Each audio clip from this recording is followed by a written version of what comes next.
Tonight on the show, I have the very beautiful, the very wonderful Mel Jones, a female comedian, probably, I think the first female, no, not the first female comedian, but um, a female comedian on the scene. She's very funny, and I cannot wait to introduce her to you. But first, as always, ladies and gentlemen, remember that you can donate to, that's why this thing's on the screen right now. Please use your phone or the link in the description if you're on YouTube. If you're on Facebook, I will send the link shortly and you can go and donate. Remember, 80% goes to my guest and 20% goes to me of the proceeds. And that donation box will be open for 2 days. So it closes on the 3rd of May at about 11:45 p.m. So even if you're watching this after the fact, you can still donate if you enjoyed the show and really want to help out our performers that really need it at the moment during this lockdown. There's no stage time at all. We've tried. So this is what we're doing now, ladies and gentlemen. Also, for those of you who are watching on Facebook, bear in mind that tonight is the last live feed on Facebook. I have my reasons for it. You can judge me, but basically, it's much better on YouTube. It's way funner on YouTube. So I encourage everyone to just come over to YouTube. If you're watching now on Facebook, please come over to YouTube. Join us in the live chats. And it's just a lot better on YouTube. The other thing is, no, that's basically it, ladies and gentlemen. So without further ado, it's time for me to introduce my guest for tonight. She is one of Cape Town's, if not South Africa, no, scratch that. She is one of South Africa's funniest comedians in my book. I'm a huge fan since the time I've seen her. Hey, Storm. Good to see you, buddy. Storm says, yo, reporting for duty, sir. Okay, I don't know why you're reporting for duty. You don't have a job here, but cool. Thank you. You know what? Go and tell people. Share this far and wide. And yeah, tell people to join because they do not want to miss out on the very talented, the very wonderful, the saucy, the fantastic. And I'm running out of words, so I'm going to bring her on right now. Ladies and gentlemen, please welcome Mel Jones. Say hi. Hey! Hey! Hey! Hey! You're like I'm a Star Trooper. I know you'll get the reference. Yes. Do you watch Star Wars? I have done. I haven't watched the recent renditions. I'm one of those old school people. But how are you? How are you in this lockdown? I am good, Mel. How are you? I am fabulous. I don't have to meet people. I don't have to be around people. I don't have to see family. I don't even have to see my neighbors. I can just, because we've got a balcony, so I can literally just stand on the balcony and wave at them like the peasants they are. I'm like, ha ha, you can't come here today. So yes, we have, because all of my neighbors, and I've got this one neighbor, it's his birthday today, and he tells everybody it's his birthday, but he doesn't quietly tell everybody. He just goes, that's my birthday! And I'm just like, shut up, people are trying to sleep. It's 12 o'clock in the afternoon. I'm aware. Do you have one of those? My neighbors are also the same. They the other day they just decided to have a party and invited like the whole neighborhood. It was weird, and they're not allowed to, but okay. Where do you live? You don't have to tell people that. Is there They come visit you. Yeah. Tell us about those ice cubes that you got in there. Oh, I have these very clever. There's a liquid in them, and they're sealed. I don't know if you can. I don't know if you can see them. We can. Purple and pink. So they're in plastic, and then you freeze them. So then, if you put them in your drink, then they don't dilute your drink. I suppose for alcoholic beverages they work best, but I mean they work for cold drinks and things as well, because now at this stage, alcoholic beverage slowly phasing out, doesn't it? Although we've got some, don't tell anybody, we've got some downstairs from last month. This is May, from March. Speaking of which, is there anything you're craving during this lockdown? Like, are you getting to a point where there's something you need? Sushi. A lot of the time, because here's the thing. A lot of recipes and things you can find online. If you're craving something, you can kind of make like your rendition of a burger, your rendition of like takeout, whatever. But sushi is something that's you can't really make it because it's not quite the same. Um, so I'm really craving some sushi. I know it sounds a little snobby because oh my God, it's sushi. Yeah, don't think that I'm from Mitchell's Plain. I don't got no sushi. I got some sushi. I know from salmon roses. So yes, so um, I am craving some sushi, and I think I'm probably also craving just a little bit of tequila. Am I allowed Tequila. to say that? Yeah, of course. Just like one shot of tequila, and then I'll be fine. I say that every time, but every single time I like after a gig, this used to be the norm. Like just one shot, just one shot. Okay, we're gonna have to Uber home, guys. 'Cause Yeah, but I blame Cape Town comedy for that because they're tequila special. no, I blame everyone else who stands around you because it takes the one person. The one person goes tequila, then everyone else goes, yeah, that's a great idea. Next thing you know, everybody's having tequila, and they go like, come on over, because when you perform, then people think that you're friends. Yeah, When you're on stage, and people go like, oh, I saw you on stage. You and I, we connected that way. I actually didn't see you. There were like 200 people, so I couldn't possibly see everybody. But if you want to buy me a tequila, I'm okay with it. So I miss that sort of yes, vibe. I think probably more than the tequila itself, I miss the vibe that it brings along with it. yeah. Um, but yeah, but not. It's fine. I won't drink like that with my neighbors, though. May have mentioned my neighbors. Oh man. Okay, so I wanted to ask you. I always ask this to all my guests because this is always gonna. It always seems to be a fascinating story. So tell us about. So you are one of the few female comedians that are part of our South African industry, and it's Yeah. great uh, that you are part of that. I'm a huge fan, always been. Please tell us about the first time you were ever on stage, why you decided to go that way or become a comedian, and that first experience. Um, I, unlike a lot of people, was not a huge comedy fan. I didn't know much about comedy. Comedy wasn't a thing. Here's the deal with me. I am just one of those like slightly below middle class chicks who grew up in Mitchell's Plain, who we didn't really see a lot of options where when it came to careers. Mm. I have I have two parents. Well, my father passed away like ages ago, but both of my parents kind of didn't finish school, didn't Mm. finish. My mom didn't even make it to high school. My dad didn't finish high school. So my dad worked in a factory and my mom worked in retail. Um, so we kind of just about made ends meet. So, we kind of didn't see the broader picture, the bigger picture.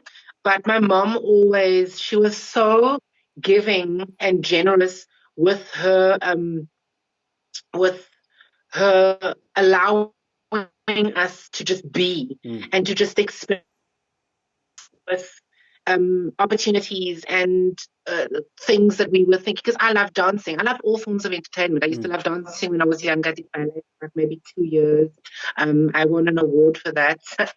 You're welcome. So I did a little bit of modern dance. I can't sing to save my life, so I didn't do that because I mean that's not fair to people who are listening. Who wants to? It's just people from Idol. They go, "Wow!" I'm like, "No, why are you paying for that? That's okay. Go do something else." So yes, so loved all forms of entertainment, and I was always kind of the funny girl in class even though I didn't know at the time that it wasn't the chick's job to be funny. Yeah. People only told me this after I started doing comedy. Like, thank goodness I didn't know those things. That might have hindered me. But so yes, I didn't know all of this. I didn't know any of those things about comedy. So I was working part-time in a retail store. I'd already had my son. I was trying to kind of figure out how life was going to go. And all of my colleagues always said, like, you completely missed your calling. You're so funny. You should be in entertainment. And then my mom came across an article where they were running comedy workshops in Woodstock. Oh, okay. Um, yeah. And she was like, why don't you go give it a go? And I was like, yeah, why don't I give it a go? I've got nothing to lose. And I went to go and sit and observe the comedy workshops for about 3 or 4 weeks. And then eventually the guy who was running the workshop said, like, you can't just sit here and watch. Like a voyeur, like a weird, creepy voyeur. So I was forced to kind of bring 5 minutes of material the next week or just not picture. And I was like, let's take 5 minutes of material, sit and practice in front of the mirror, did all of those things. And then the great thing about it was that it was a comfortable space. So you get a bunch of people who are on stage doing it. And I was there for the first time and they were kind of giving me feedback. And it was like a hit. I got that, it was on a Wednesday night. And then on the Sunday night, I got my very first comedy gig, the open mic gig, obviously, at what was the Armchair at the Nice. time, everyone's favorite starting spot. Yeah. Yeah, so I did that. And I was terrified. I was so terrified that I didn't even realize at the time that I was digging my nails into my hands. It Oh, was one wow. of those white knuckle moments. But everyone thought like, oh, she's so relaxed, she's so fun. Meanwhile, I was literally shitting myself. I was cocking myself. I was like standing there with a microphone, looking like I knew what I was doing and talking and acting like I was doing this forever. And then when I walked off stage, I had these nail marks in my hands over here. And I was like, whoa, that must have been like what was going on. Because you didn't realize it because the adrenaline kicks in and you're having Yeah. a good time. And since then, it's just been like, you know what it's like once the comedy bag bites. Mm. You're stuck there. I know I'm talking a lot, hey? No, no, Talking a lot. please So go. yes, so that was my first time on stage. It was terrifying, but it was thrilling and exciting. And I had the best time. Couldn't wait to do my next one. Couldn't wait to do my next one. And now, what, almost 20 years later, Wow. can't wait to do my next one. Awesome. Can't wait to do my next one. At the time, there were one, two, there were three other women doing it. Okay. There was a girl named Melody Chevlane. No, Yes. four other women. A girl named Melody Chevlane. Mm-hmm. I don't remember the other two, but they had sort of like improv backgrounds and drama backgrounds, so they kind of veered off into that more. They didn't stick around with comedy. And Tracy Class.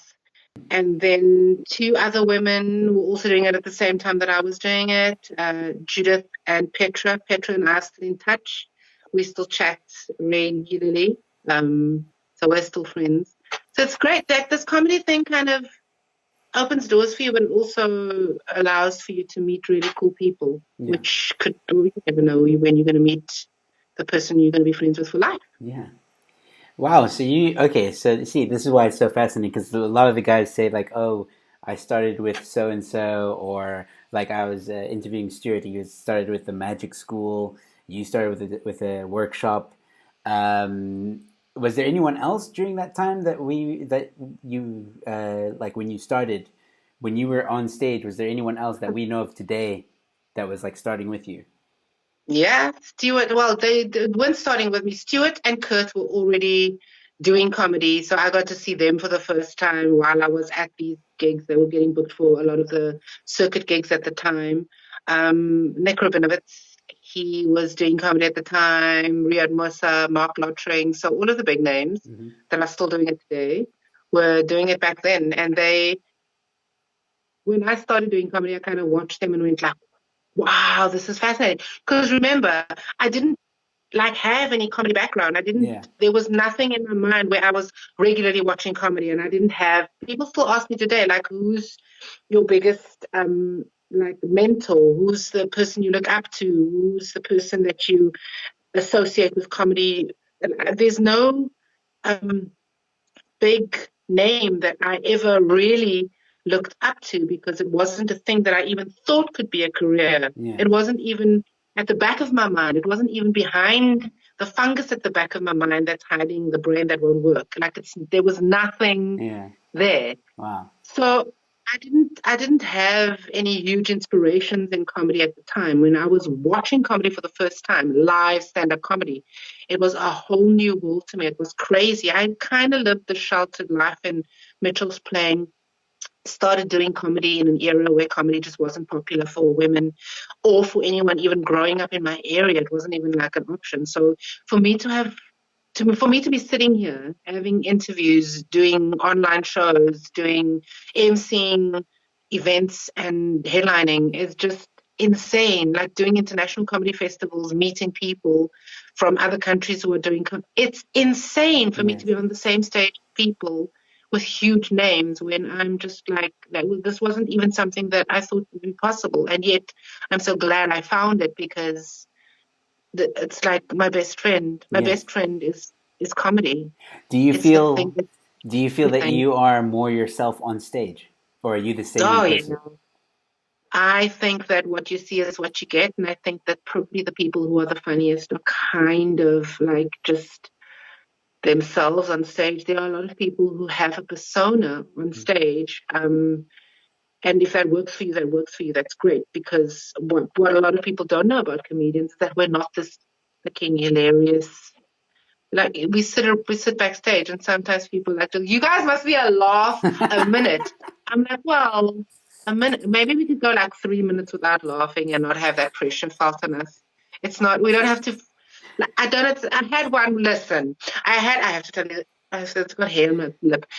This is why you don't wear lipstick. Have you got hair on your lip? You're wearing lipstick. Here's the thing.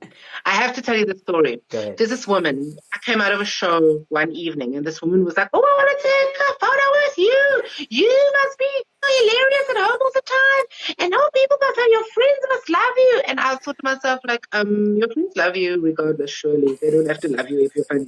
Like, I don't get more love from my friends because I'm funny. Yeah. I get like.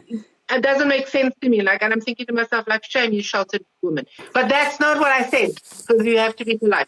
So she comes up to me and she's like, I want to take a photo with you. And can you please give me your number? And I was like, why the hell do you want me to love? Do you want to book me for a gig? She's like, no, I want to be your friend. Because how insane does that sound? I want to be your friend. And I thought, okay, here's the, th- here's the thing, lady. I'm not like this all the time. And she goes, oh, that's disappointing. And then I said, no, the fact that you have to come out and find friends on stages and talk to people you've never met before and ask them to be your friend, Yeah. that's disappointing. Yeah.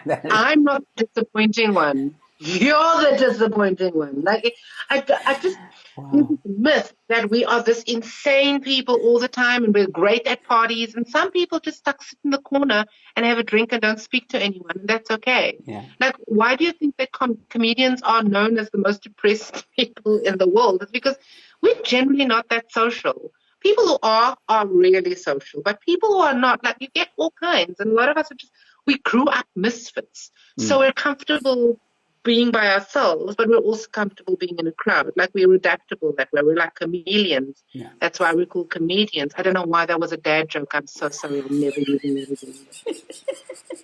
No, but you're absolutely right. I mean, That was most terrible. Don't even.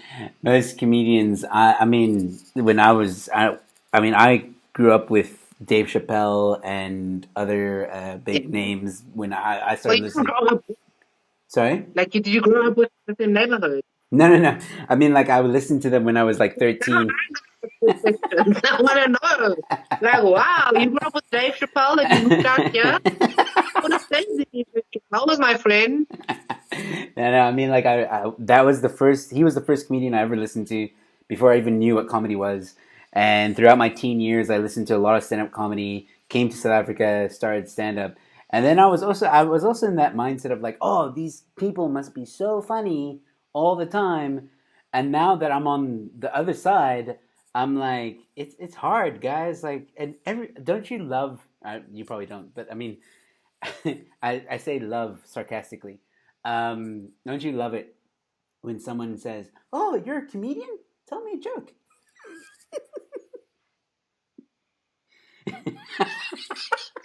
Look, my first reaction is go fuck yourself.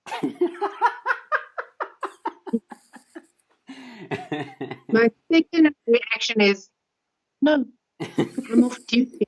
Yeah, it's Like, I true. can't. People are just like, oh, yeah, here's the other one. I got a joke for you. I'm like, no, no, you use it. You you use it. If it's so great, don't let me take it.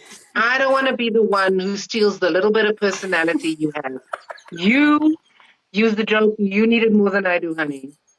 Like, I think it's the one. I think that there's also like entertainment. It's the entertainment industry in general because I've got a few musicians who complain about the same thing. Oh, you're a musician. Oh, can you do this? Oh, can you do that? Mm. Oh, sing a thing. And I'm like, sometimes I just want to tell them I'm a singer, so that if they do ask me to sing a song and I sing it badly, they go, oh, no wonder I don't know you. That'll shut you up and now you can stop talking to me. Bye. Move on. Like, I don't understand why there's this need for me to prove to you what I do for a living. I don't care if you believe me or not. My life does not depend on whether you approve of what I do or Yeah. not. Done far. I've done so okay so far. Without you, I can do okay with now. Without you believing me, like Yeah, exactly.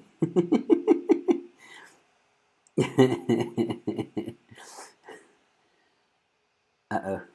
No, we have a bit of a problem. Sorry, guys. I will.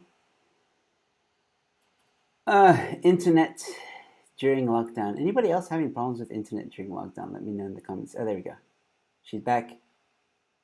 Can you hear me? I've turned off my Wi-Fi, so now I'm going on. I'm just taking to 4G. I think it might be better. Okay. Well, we got you back. Cool. So I'm just going to read some of Yeah, the comments that have been yeah. coming through. If it was Joe, he also apologizes. Solomon says, "We will miss you. Thanks. I don't know why. He just randomly said that. Solomon, Yeah. Solomon, we're all. Oh, you because you said you're not on Facebook anymore. Oh, yes, that's right. Solomon, come to YouTube. Solomon, Come to YouTube. yeah, because you And said like freaking out because you're not on Facebook. Some people live on Facebook. I know, I They know. live on Facebook. No, but there's a whole community on YouTube, and it's just as nice. I But want. then, like, I think that just to be fair, no, we're not bashing you, Solomon. We love you. And I'm not directing this at you at all, but a lot of people, especially now, are on social media all the time because, Yes. especially social beings, you know what? I've discovered that there are a lot of people who crave that human contact, and Mm. those people, the extroverts, they are struggling right now. I've got friends who are like, I can't, when are we going to meet? When are we going to see each other? We have like online chats all the time because we crave that human contact. We all do. Especially the people who are living on their own. Like there are people who are living in an apartment Yes. by themselves. They don't really have any human contact. They have nobody to hug. So if you know of those people, and this I know that this is not the funny part. If you know of those people, just make contact with them, speak to them, send them a WhatsApp message, send them a picture of yourself, send them call them, video chat with them because you don't know what people's going through. Like so many people just feel lonely, and loneliness is so freaking terrible. It's so hard. Which is It is. why I love doing comedy, because a lot of people you don't know what they're going through. They come out, and whatever you are going through, it's a break from that. You literally take a step out of whatever shitty little week you had, where your boss was terrible, or you had a fight at home, or you not your kids or your friends, or something went wrong. You were sitting in traffic. It was nightmare, whatever. Yeah.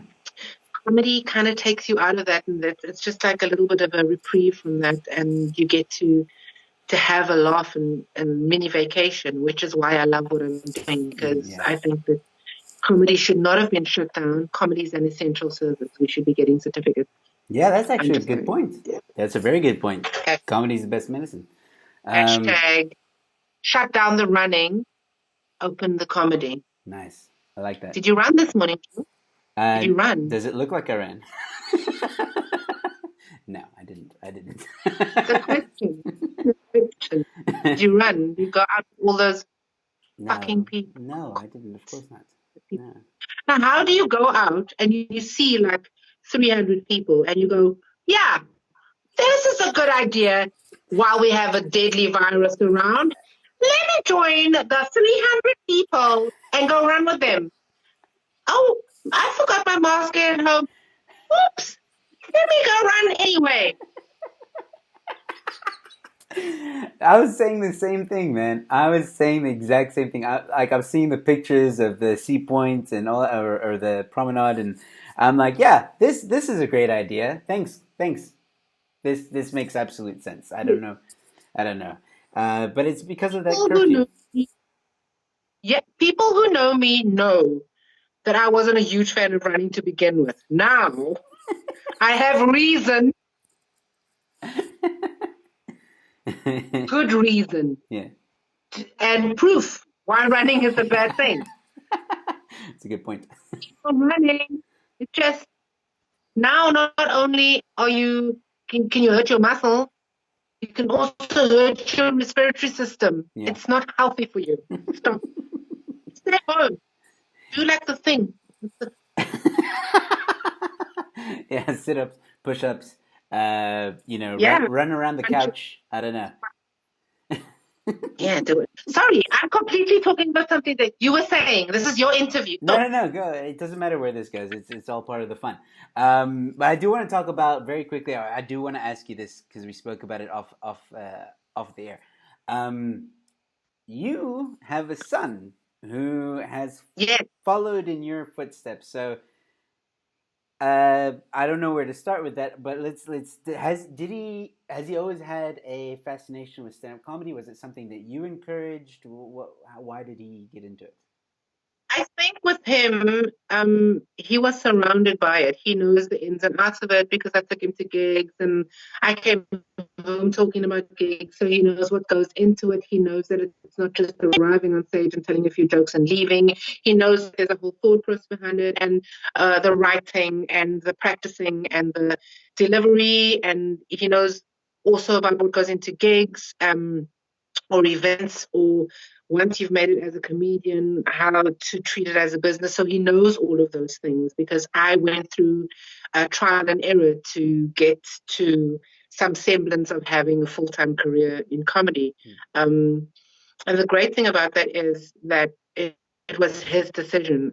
My mother always encouraged us to make our own decisions, and she was very, very supportive of that. So I wanted to kind of be the same type of person because I know how important that was for me to have someone who not only encouraged you but also supported you. So it was completely his decision.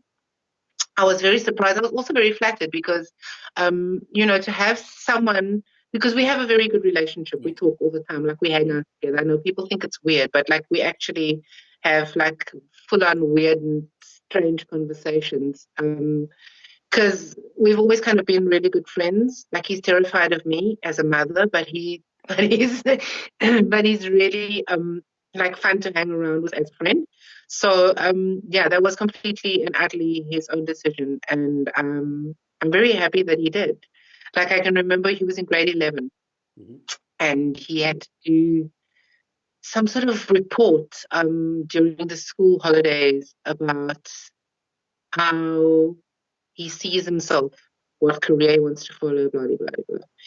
And he needed to go and job shadow that person to see what it entailed.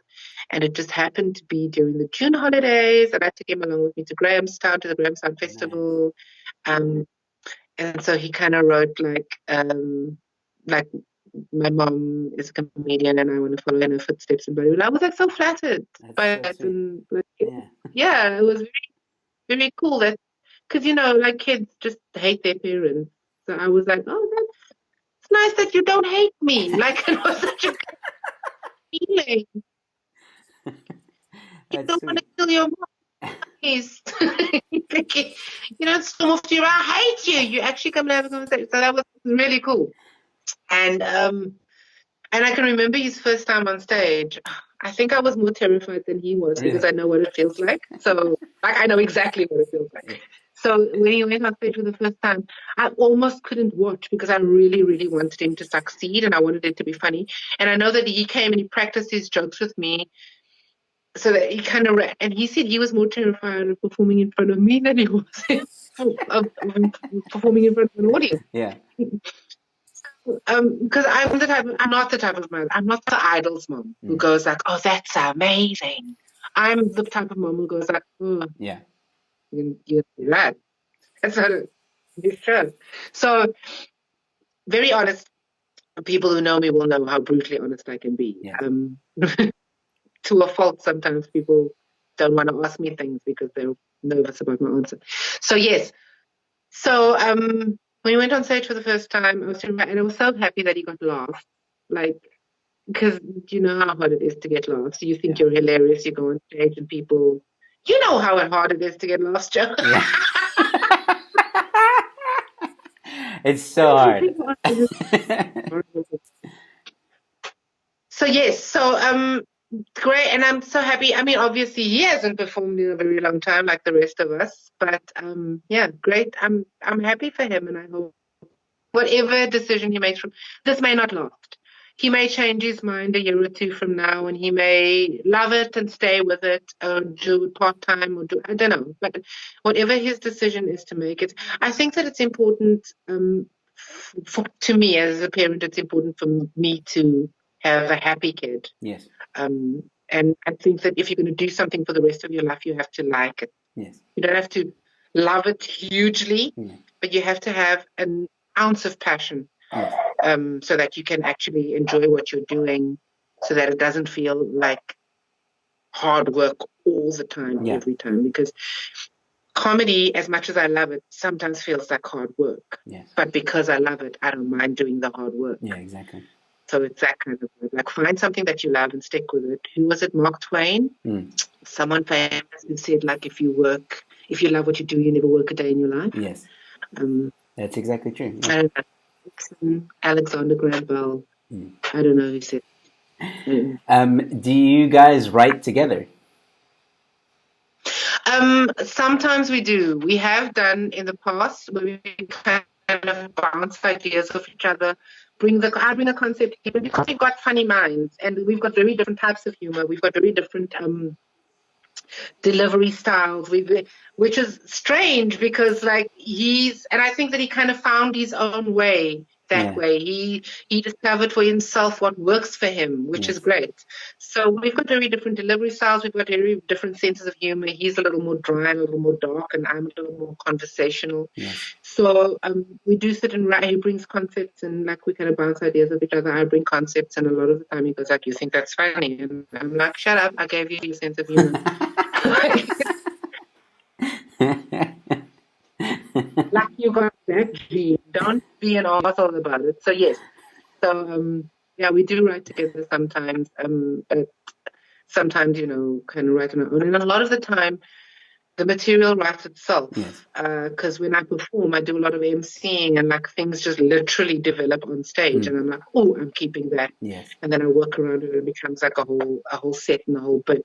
But I'm lucky that way because I think probably because I've been doing it for so long, my writing style also has Yes.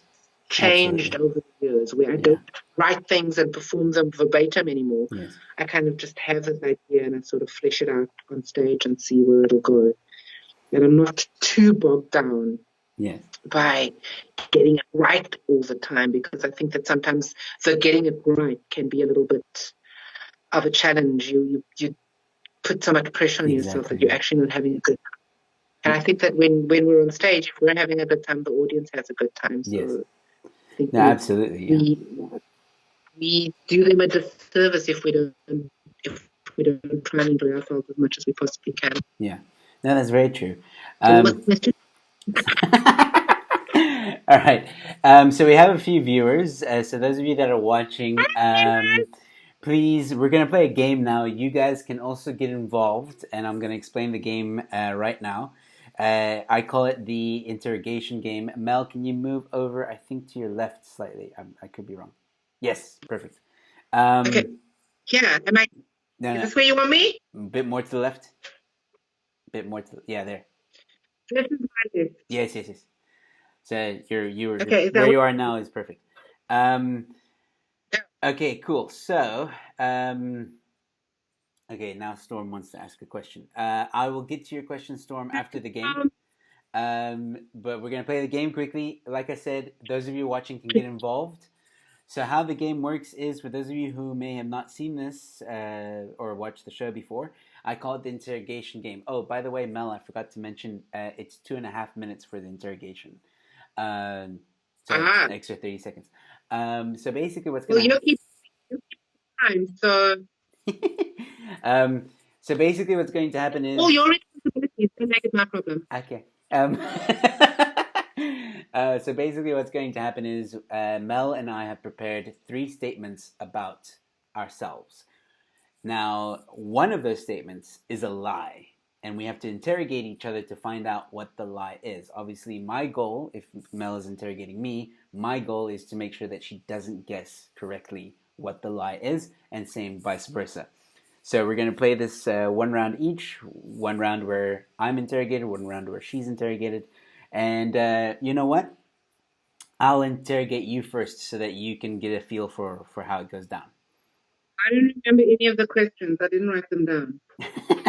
It's fine. I'm going to read them again anyway, and I will only Yeah. start the timer when you are ready to start.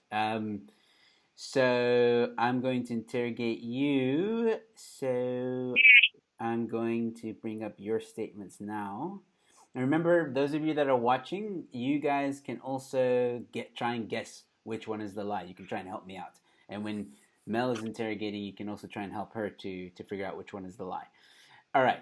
So But be here. honest when people are helping me read the things out. Don't cheat. No, I won't. I'll be honest. Don't worry. Um, all right, cool. So here are Mel's statements. All right. First one was, or is, I was once a Sunday school teacher. That was the first statement. I was once a Sunday school teacher. Second statement, I secretly dated my best friend's brother. That's the second statement. I secretly dated my best friend's brother. I hope your best friend isn't watching. Uh, number three, I got into a first. I got into a fist fight at a club. I got into a fist fight at a club. Okay, so those are the statements. My 2.5 minutes starts now. Okay. For which school? What was the name? What? Which You school for what? Sundays. You said you were once a Sunday school teacher. What was the school's name? Oh, it's a Sunday school. Yeah. It's not a school. I wasn't a Sunday school teacher at a school. Like we didn't just suddenly have Sunday schools on a Sunday. It was like a Sunday school class at my church. I was an Anglican, a practicing Anglican for many, many years, and so our local church in Portland Mitchell's Plain, Christ the Mediator. I was a Sunday school teacher there Okay. for about 4 years. Okay. When I was You secretly dated your best friend's brother. What was the name of the brother? yeah, Andre. Andre. Okay. How long? Don't ask me what her name was because she might be watching and then she'll be like, because she still doesn't know. I haven't told her. That's We not had how to this break it works. because I didn't want to be secrets anymore. And also, I thought he was dating someone else because I was like, you should tell her. I don't want to be the one to tell her. And then she was like, and he wasn't. And I thought, like, you don't want to tell her because you've seen someone else. So anyway, so she still doesn't know. Let's call her Barbara. I don't know. We're not going to give her a real name. Shall we have the names of and place and faces have been changed to protect the innocent? Let's put that disclaimer out there. Okay. So what like how old were you in this? Were you young? Were you teen? Were you? I was just getting into college. We were about a year and a half apart. Hmm, So my friend and I were about the same age. We were both about 19. And he was 45 seconds. about, yeah, he was about to, I think he went back to his ex though. He was almost 21. Um, and so we were about to go to his 21st. And I was like, are you inviting me to the 21st? And then he was like, no, his ex is going to be there. He doesn't want issues. 30 And I was like, seconds. anyway, yes. So, yeah, I was 19. He was almost 21. Okay. Back in the The day when people said, the club. What yes, what was the name of the club where you had your first fist fight? I have 15 seconds it left. was Club Galaxy. Club. Club Galaxy. If you've never been there, you're missing out. Club Galaxy, everybody got into a fist fight there, so that's very believable. All right, I have 6 seconds left, so I'm gonna have to guess here.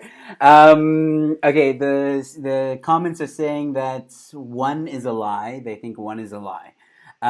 Okay, so I was. Why? Because bitches. I'm gonna go with. I don't know because you said you're from Mitchell's Plain. That means you're tough. That means you're tough. I am from Mitchell. Yeah, I know, and that means you're tough. So I kind of believe the fist fight story. All right. And by the way, after this, you can have a chance to defend or explain these stories if you want to. You don't have to. Go ahead. See, this is a problem because if I say that you weren't a Sunday school teacher, then I look bad. Then it creates that impression that I don't think you're a good person, which is not true. Joey Emilio, it's going to look bad anyway. If I look like I was in a fight, if I look like I was a Sunday school teacher, if I kind of withheld secrets from my friend, like either way, I look like a shitty person. One of that's going to make me look terrible. Okay, I'm gonna go with three. Three is the lie. The fist fight at the club. Two is a lie. Oh man, you made that so believable though. Good, well done. Yeah, that's great. Thank you. Two is a lie. Oh man. Actually, there was a girl who was very like sort of thuggy, and she kept bumping into my sister. And my sister's like very, she's not like me at all. She's like very soft and quiet and like she. So I danced. We were doing the circle thingy, and I went to go and dance with where my sister was dancing because then I thought like if you bump into me, bitch, we're gonna have problems. And so and she did. She bumped into me, and my hair was much longer at the time, so I sort of flung my hair into her face. She wanted to take the first shot, but she's very short, so I elbowed her in the face. Nice. All right. Well, Storm says that he's retiring. He Don't sucks mess at with this. the past. What's that? Storm says that he's retiring. He sucks at this game.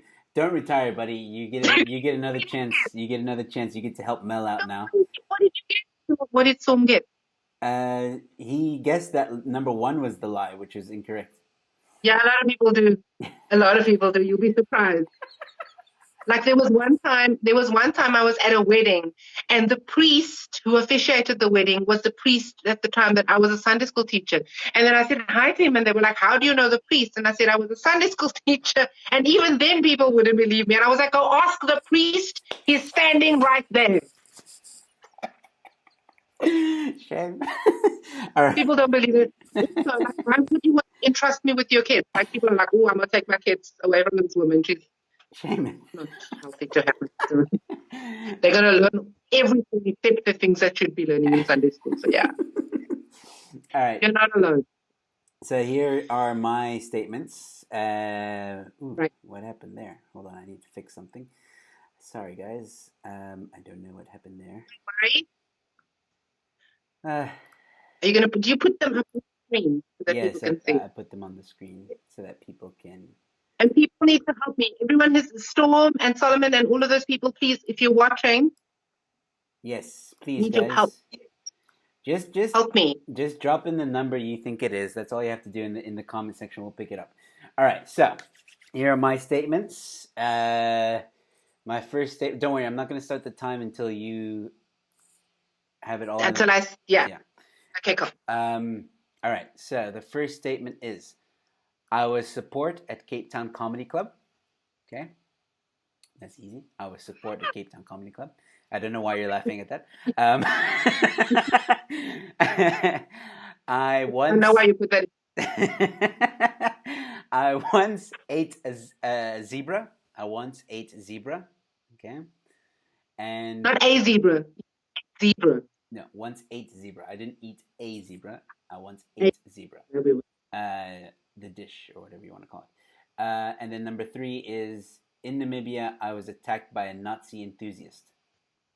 In Namibia, I was attacked by a Nazi enthusiast. Do you have them all with you? I do. Right. I have them up here. I'm clever. All right, cool. Your 2.5 minutes starts now. Okay, so who was in the lineup when you were at the Cape Town Comedy Club support act? Well, I was support for a number of times. You'll have to be specific. It was all about you. Okay. It was all about you. Who else was in the lineup? I don't care. Who needs another people? Okay. Right, let's move on. Where did you eat which place did you have the zebra, as we say here? Yeah. Honestly, I can't remember the name of the restaurant, but I do know it was in Franschhoek. That I know. It was in Franschhoek. It was a restaurant in Franschhoek, one of Okay. these wine farms. Okay. What else was on the menu? Burgers, steak, a lot of fancy dishes. Uh, there Was the was zebra prepared? Was it fried? Was it in a stew? How was it no, it prepared? was grilled like a normal steak. It came looking like a steak. It was sliced up nicely with a Right. little Okay. sauce, a lemon Uh, sauce. in Namibia, when the Nazi enthusiast attacked you, was it a physical attack or was it a verbal attack? No, it was a physical attack. So like he grabbed me by the What collar. happened before? What We were. happened before? I told him that I didn't like Trump, and Oh, where's he from? Is he he from South Africa or is he from? no, he was Namibian. He was a white guy, a Namibian white guy, but he had the swastika on his neck, and apparently the those people, the Nazis there, they like Trump. So I said I didn't like Trump, and then he grabbed me by the shirt, and he was like, um, take that back, and why don't you like Trump, and blah blah blah. And then he pushed me, and What was his hair? What did his hair look like? he had like this black curly hair, and he had a black beard. Black hair. Yeah, Oh, I would have shaved that if I was him. They don't like anything black. 30 seconds. So, okay, so I who were you with when you were eating the zebra? Zebra. My ex-girlfriend. That's awful. 20 seconds. Tell us, tell us more about that. Like, where did you stay? When you're there for the weekend, tell us more. Guys, come, we've got 20 seconds left, like 15 seconds left. Help me. 5 seconds. Help me. Help me. Okay, so Help me. Help me. Help me. you've got Has anyone said anything? yes. Storm There's nobody says there for me. Storm says it's number three. He thinks number three is the lie. Really? I think it's number two. Uh, Storm? Okay. Okay. Do you know what? I know it's not number one because I know what goes on at the comedy club all the time. At the moment, nothing, but it used to go on at the comedy club all the time. I, I think it's number two because number three almost sounds ridiculous enough to be true. Like it's the type of story that you think no one would believe, but it it's kind of like my um I got into a fist fight in a club situation where like people, no one's going to believe this. hold Or on, like I'm a Sunday school teacher, hold on, so no, hold on. You remember yeah, you remember Claire from the Knob, the owner of the Knob? She's watching, yeah, yeah. and she says that two is low Nazi move everywhere. I don't know what she means. I think she's trying to say that two Two. is the lie. I think she's trying to say that. She thinks that it's number two. Yeah, she thinks. I I think. think Claire, I'm with you, Claire. I think that it's number two because I think it's number two purely because it sounds so simple. Yeah, like I mean, I've had zebra, I've had crocodile, I've eaten. So it's not like it's not a thing for me. But I think that it's maybe something that you've wanted to do, but you never really got around to doing. So I'm gonna go with two. Okay. Claire and I are gonna go with two. Claire, you with me on this? You should have gone with Storm. He's right. Number three is the lie. Number three. Yeah. Why? Because you've never been here. No, I actually wasn't Namibia. I just never got attacked by a Nazi enthusiast. Even though I did meet one, I never got attacked by Ah, him. And I have had zebra that was a in. missed opportunity. The Nazi enthusiast is busy watching. That was a missed opportunity. You had the chance. Never gonna come again. Yeah, that chance is done. Well, Claire, we almost had it, Claire. We almost had it. And we all know, just for the record, the reason I rolled my eyes at number one is because we know you put that in there to kind of brag to people that you performed. We know. actually, I put that in there because you were the host when the one time I was support. So I wanted to give you a freebie in case you remembered it, that you'd be like, oh yeah, he really was support at Cape Town Comedy Club. So when I asked you who else was on the lineup and you literally dismissed me. Oh, I was panicking. I was like, gonna I say, wasn't thinking of the host. I was thinking of who was headlining, who was open mic, who was. And then I realized, oh yeah, you were hosting as well. Wow. Okay. But also, like, I've Okay. okay. Let's not get into it. Well, Storm gets a point. Can we give whatever points are on offer to give to Storm? Storm can have the point. Storm, you have 1,000 points. There you go, Storm, buddy. Now you don't have to retire. Now you should feel better. You should feel better. the point he lost for guessing that I wasn't a Sunday school teacher. You can have this to replace that point. So I Okay. was a Sunday school teacher. All right, we can do that too. And no, not everyone's saying so weird. um. Oh. Oh Right. man, do I have to bring that up? I guess I do. Okay, so Storm has a question that Okay. let me explain. I need to put some context to this. So yesterday, or was it sorry, the day before yesterday, I had Oba King was on the show, and we played the same game. But obviously, every time I have to come up with new statements about myself, and one of the statements was, I licked my ex's eyeball, and which was true, by the way. And so here's his question: does Mel know you licked a human eyeball in an eye socket of a living person? I do now. I do know. And this is probably why he's eating zebra. Because once you've tasted eyeball, you can just have anything on the menu. Yeah, what? Ear? Sure. I have ear. Some brains, ear, please. I have a nose pie. Yeah, easy peasy. Okay. Now I know, and everyone else who's watching, who wasn't watching before, we all know. We will spread the word. Hashtag in Joe Emilio. All It's right. escalating. It did. I wanted to get back to Storm's other question that he had before. Right. At which point did comedy become a career and not a hobby? It was a tough decision to make. There was a point when, because I had a part-time job, and when I started getting more opportunities to perform, and I had to start making excuses for not going to work, and that was becoming a little more frequent. And the guys at work started telling me that we can't just keep giving you days off Mhm. to go and perform, or you can't keep leaving early to go and perform. I think that was when I had to make the tough decision about whether you know what, it wasn't even that tough a decision because I was really loving comedy a lot more than I was loving my job.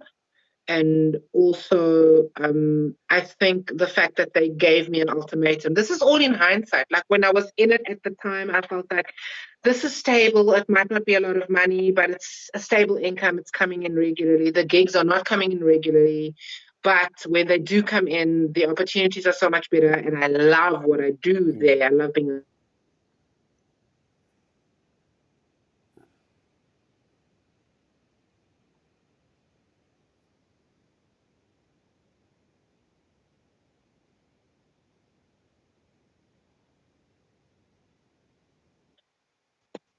not long after that. Sorry, I don't know. I Yeah, we froze a little got bit. you. You froze a little bit. Yeah, yeah, I I got you keep now. switching on to some weird reason. I turned it off, Okay. but Wi-Fi is quite persistent. Wi-Fi is like those guys who are sliding into my DMs. They're quite persistent. Enough. I think no. All right. Stop it, Wi-Fi. So yes, kind of had to make the decision, and I went. You know what? I might be shooting myself in the foot, but I'll figure it out again later. I'm going to keep doing the comedy thing. And then, not too long after that, and this is going to sound like weirdly philosophical and sort of like feng shui, but when I made the decision, and the universe spoke to me, I when I made the decision, I actually followed my gut and followed my passion, and everything sort of fell into place for me. because not long after that, I got invited to perform in Joburg. I got invited to perform, do a little tour with a thing called the King Size Comedy, Yes. where I was performing. I was doing it for 6 months, Nice.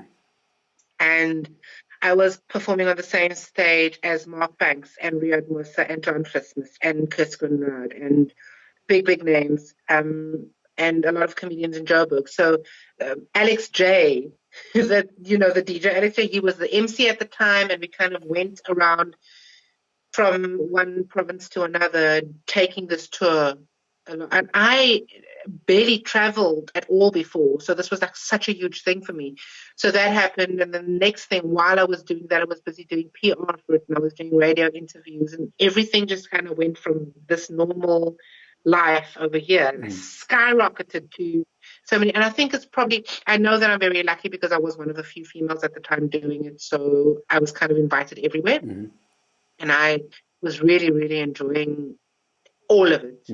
It was tiring and it was exhausting, and I was away from my family for long periods of time, which I hadn't ever been before. And I still had a very, very young son, so it was a lot. But it felt like it was the right thing, and I knew that I'd made the right decision. But if I had stayed with the safe option, I know that I would never have felt that. I would never have gone where I was going. So I'm very grateful. That happened twice. From there, because I was doing all of the PR and the interviews, I ended up doing an interview on KFM, and they were looking for a new breakfast co-host at the time. I didn't know this. I'm so oblivious to all of these things. They called me in to do a test run. I was like, okay. They said, oh, cool, it's working out nicely. Do a trial period for 3 months, and I ended up staying there for 7 years. Wow. So, yeah. So that happened, and then I had to make another decision, stay with comedy or do the radio thing. And then I kind of left comedy for 2 years at that stage. I left comedy, and the radio thing was working out so well, and I was really enjoying that as well. And then there were new owners, and there were a lot of shifts, and there were a lot of changes, and the other host had moved to the States to go and finish his law degree, and the new host and I didn't quite gel. A bit of myself. And so no, he wanted to be the funniest person in the room. The only way for him to be the funniest person in the room was for me to leave the room. So I left the room. So then I got back into comedy for a little while, and then I started working at another radio station at Heart. And kind of the same thing happened, huge shifts, but I kept with comedy. I didn't make the decision. I was doing the producing and the presenting, and I stayed there, but I was also doing the comedy. It was a lot, but it was worth it. So then when that shift happened at the radio station and I quit, I was told that I wasn't going to, my contract wasn't going to be needed anymore. And I was like, that's cool. That very same day, I got a call from John Christmas. He was doing an all-female production called Bitches. Would I like to be on the lineup? And I was like, see, there, the universe is speaking to me again, telling me I've made the right decision. So I will never leave comedy again in any way, shape, or form. I'm always going to stick to it because, like I said, it's my best friend. I'm going nowhere, even if it's going to be writing and directing later on. Because it's also something that I really love. Making people laugh, like I said before, is an essential service. People need to laugh, especially when it comes to times like these. It's so tough. We've got to find the little things to be grateful for, and laughter is always going to be something I'm grateful for. Absolutely, I agree with you. All right, so we're approaching our 1 hour mark. I hope you don't mind. I want to ask you one. Okay. Yeah, it goes quick. I want to ask you one more question though, because I always like asking my guests this. I sometimes I feel it's always like an interesting story to tell. Your most embarrassing gig that you've ever done. Tell us that story. You know what? I have to choose because there are so many embarrassing gigs. Top one. I think that people see see people who are on stage all the time and they think, oh, this looks like it's not. There are people, there's so many terrible gigs. Like there's times when you go, and if it's the wrong crowd, it's the wrong crowd. And sometimes people think it's an amazing idea to have comedy at a birthday party, and then you pitch up, and no one at the birthday party likes comedy. And Yeah. then you're standing there and telling jokes, and the rest of the world's going like, "When's the cake coming?" Do you know what I mean? So there's so many of those moments. There are also so many moments where people go like, oh, let's have a comedian at our wedding. Oh my word, yeah. Nobody knows you. So you're literally the person who sticks out like a sore thumb. Everyone at the wedding knows everyone except you. You're there telling jokes about the bride. You don't know the bride and groom, but you're telling jokes about the bride and groom. I'm like, this is why I always recommend, like, get someone close to you who you think is funny to be the MC, because it's always more relatable. But none of those, as embarrassing as they were, none of the birthday parties, none of the. I did a bikers rally Baker's Rally. back in the day. A bikers Oh, rally Bikers Rally. Okay. back in the day. Bikers, yeah, because bakers don't have rallies. I was They about to stay in the say. kitchen. They go on. A bikers rally. And I thought, I had these like leather trousers. They were brown. And I decided, because I kind of dressed the same as I dress now when I wear like really tight jeans and things. So I wore these tight leather trousers and like this cute little top. I thought was very cute. And I was much skinnier then. So I was like hot. I was fucking hot. So like if I knew how fat I was when I thought I was fat, because I wasn't. Like, I look back and I think I was fat, but I wasn't. Like, Okay. comparatively speaking, I thought I was fugly then. And the amount of money I would give to go back to when I was fugly, like, it's not even funny. So I was cute, pitch up in this thing, and I was feeling myself, and I pitch up at the bikers rally. At the time, keep in mind, I was at the start of my career. No woman was doing this. Mm. And I don't think bikers even thought that a woman would come on stage and tell jokes. Even less pitched up, looking like some floozy. So I walk on stage and I'm confident. I had one or two tequilas. I don't drink before gigs anymore because probably because of this gig. I had a few tequilas, feeling myself, walk on stage. Before I could open my mouth, someone shouts from the crowd, "Face your mace now." For those of us who do not understand a "Face your mace" reference, because yes, it is Afrikaans. It is literally translated, it means show us your mouse. Except that it's not a mouse that they're looking for. It is the animal that eats the mouse.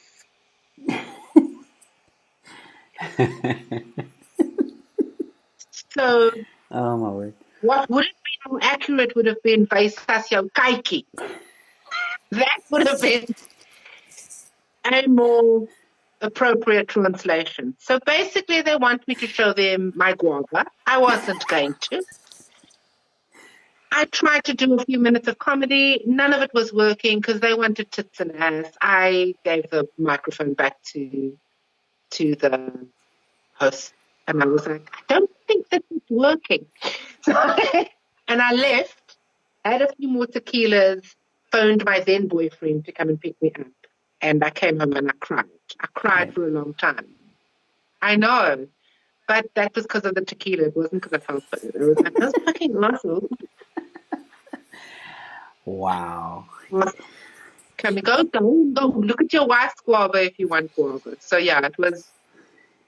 Yeah, it always surprises me how some people can be so rude like that, especially to a performer, whether or not female or male. I mean, like just a performer, Yeah. for them to have the guts to say something like that. I mean, you, I'm sure you didn't look like a stripper at that time. Maybe I did, but that's not the point. I could have walked out there half naked. That's not the point. Yeah, that's The true. point is that's not what I there for. So yes, and I'm happy to say that our audiences are a lot more educated now, and they know exactly what to expect from stand-up comedy. So there has been a shift, there has been a change. There are people who genuinely understand stand-up comedy, as opposed to before, Mm, where what they saw was all on TV or in theaters or sketch shows or that's that kind true. of Yeah. thing. Stand-up comedy is a very different genre, very different platform. So there are a lot more educated audiences out there. There are still the idiots who go and shout random crap. And as an MC, I'm happy Yeah. to handle all of that so Yeah. that the other comedians don't. Yeah. Yeah. But yeah, there's been a change and it's moving in the right direction and I'm grateful for that. Cool. Well, Mel, that's pretty much the end of the hour. Thank you so much for giving us a little bit of extra time. So, what I usually do with my guests at the end of a show is I give them a few minutes to just give a message to the audience, for those who are watching now and who might be watching later. Anything inspirational or motivational, whatever it is you want to say, a message to them. And then you can stay on the line, but if you have to go, you can go as well. I don't mind. But if you stay on the line, we'll have a quick chat afterwards, after I do a sign off. So, yeah, if there's Oh, anything you want to I'll say, hang on. Right. I think that it's very cliche. But first, let me tell you where you can find me. You can find me at Mel Jones Comic on Instagram, and on Twitter, and Mel Jones on Facebook. So you can just. I don't post a lot of things. I'm not in your face about it. And sometimes when the mood grows me, then I share some stuff. Um, but here's the thing that I've discovered during this lockdown, and staying at home and not being in contact with a whole bunch of people. Uh, it's very easy to be, especially since we crave the social media, it's very easy to get sucked into the negativity because there are a lot of people who complain about how shit everything is and how terrible things are and how they wish this could happen and that could happen and where's the booze and where's the cigarettes and where's all of it. Yes, I get it. Everyone's going through a rough time together. And those other people who are saying, oh, you should learn some new skills. No, don't put pressure on yourself. Don't feel that you need to do anything you don't want to do. Some days you just have to get through it. And I find that the one thing that's kind of gotten me through a lot of this is finding little things to be grateful for every day. Just gratitude, as cliche as it sounds, gratitude. Like the fact that I'm in the house with my family, that I have people that I can talk to. We sit and talk and make jokes and take the piss out of each other. And sometimes just laughing gets us through everything. Some days you may not have a lot to eat, but then be grateful for the things that you do have to eat because there are people who don't have anything to eat. Some days it's cold outside, then you can be grateful for the fact that you can stay inside and you don't have to get out on the roads and go to work. And some of those people who do have to go to work and they're looking at all of the people who are staying home, be grateful that you have a job to go to. There's always something to be grateful for. There is always something that can take you through this. And if you see a silver lining, then you kind of don't see the clouds as much. yeah. Well, ladies and gentlemen, let's say bye to Mel. Thanks, Mel, for joining me and being part or being my guest tonight on the show. Ladies and gentlemen, that was Mel Jones. Super funny, super kind, super awesome person. Like I said, I'm a huge fan of her comedy. Always have been. Please go check her out on all the social medias that she mentioned. Remember, you can Google Mel Jones. You'll find her. That's Meljones. And you'll find her very easily. She's everywhere. And yeah, hopefully we'll be out of lockdown sooner than we think. And Mel Jones can also be seen at Comedy Cartel shows. We've worked together a few times. So yeah, go follow her, go find her stuff. Ladies and gentlemen, that's pretty much it for Sit Down in Lockdown. Just to let you guys know, tomorrow is a bit of a different show. Tomorrow night, I'm going to have two other comedians and we're going to roast each other. And you guys also get to roast us. But if you roast us, be prepared to get roasted back. So we're just going to have a nice, fun little evening of roasting, pretty much, because we're bored, I think. That's pretty I don't know how this happened, but it happened. But ladies and gentlemen, thank you so much. Please subscribe. Please like this video. Please share with your friends and family. Let people know. Remember, the donation box is still open until the 3rd of May at 11:30 p.m. or quarter to midnight I believe, somewhere there. So if you enjoyed it, please donate. Yeah, and I'll see you at the next one. Thanks again for all of you that watched and commented. Storm, Claire, Solomon, all of you, thank you so much, and I will see you at the next one. Good night and stay safe.